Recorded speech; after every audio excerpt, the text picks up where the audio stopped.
Miss Kim Balota.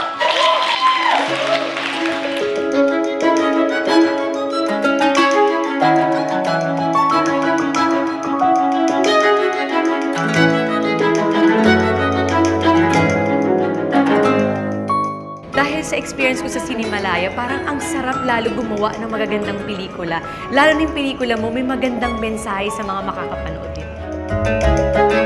So I spent the majority of the time after thinking about ano ba natin matutulungan yung political process natin dito sa Pilipinas.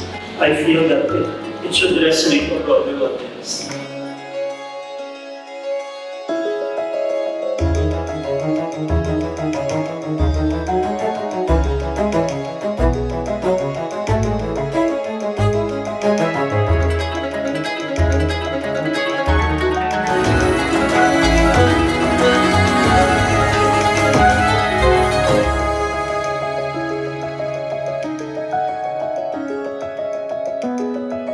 Thank you.